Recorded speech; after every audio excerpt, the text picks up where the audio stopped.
I think those guys are making progress. Everything I hear is positive. Both of them are carrying themselves really well when I see them. And but the one thing for sure, one thing I do, and I don't know who's going to be playing quarterback. I know we're going to be inexperienced at that position, and going back to James, to pick up another veteran player, an experienced player in the skilled category is going to help us. But I'm also really confident. I have no reason to think that whoever emerges in August won't do a good job. And if it's not him, it may be the next guy. Or it may be like Chuck Hartley in 1987, I guess it was, where the third guy in ended up being the guy. So we're just going to keep an open mind when we get into camp, and at some point we'll have to make a decision. But right now we're going into it with a really open mind. How is Vandenberg? Is he full speed, and Budget, is he full speed? Right now, as far as I know, yeah. I see him out there running now, and Nate's been ramping up and doing what have you. And then Vandenberg the other way, we're kind of moved my sister. My sister's just in town. We moved her out of West Virginia, whatever year that was. One of those governors they put on the U-Haul, the van, so you could hit at least maximum to 56 miles an hour. So we got that on him right now. So we're just trying to keep him holding back a little bit. What about Matt Nelson? Doing well. Yeah, he's doing well. Mm-hmm.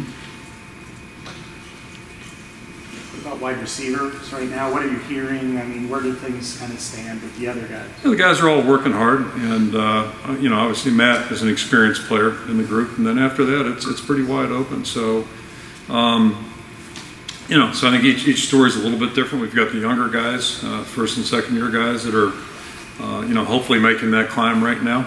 You want to get them, where they're going.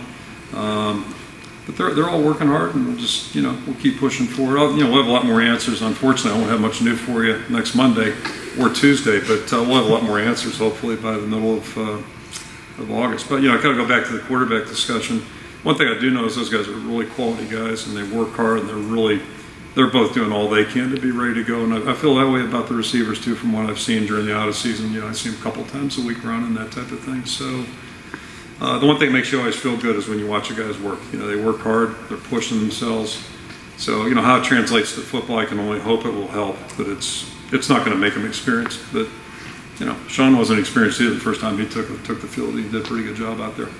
Ideally, would you like to redshirt Peyton Mansell? Is that kind of... Not if he's the best guy, But we go into it.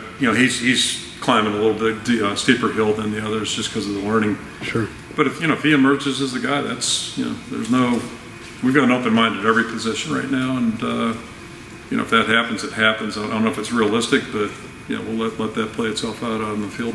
How difficult would it be for a true freshman, especially at that position, to walk in and emerge as the best guy? Difficult, it would be, but not impossible. Difficult. How far off was... You believe the impossible is possible, right? That's where sports and life's all about. Sorry. Stanley... And then you got to show us. I'm sorry. I think Stanley and Tate were your two guys that you at least used as true freshmen. Would they have been able, or where were they at if they would have needed to? It's hard to say. It's one thing, fair to predict. If you put a first-year guy out there, especially at that position, you better be ready to ride the roller coaster for a while. But if you make the judgment that that's the best way for us to be a better team, then that's the decision you make. And we had a tough decision a couple of years ago. We had a heck of a lot more evidence with an NFL player that it was, but we just kind of went with our instinct a little bit and went with another good player. But we had no scientific data to say this is going to pan out. So that's part of this whole thing. But we'll try to give everybody as much opportunity in August. And that's the great thing about sports. At least you get a chance to go out on a level field, and whether you're a first-year guy or a fourth-year guy, and compete for the same thing. And then we'll have to make an interpretation and judgment at some point. With quarterbacks, is it usually the mental part of it we can assume that keeps them early on, as opposed to the physical part from playing? And it's like anything. When a good player is out there, it doesn't look that hard. And, so you get Beathard, even in his fourth year, he played really well, certainly in 15, certainly played well last year. Things that he does, it looks pretty easy. There's a lot going on up in between his years, and that's the hardest part for the younger guys. It's a little, the way we play is a little different than some other people, so it's a big adjustment.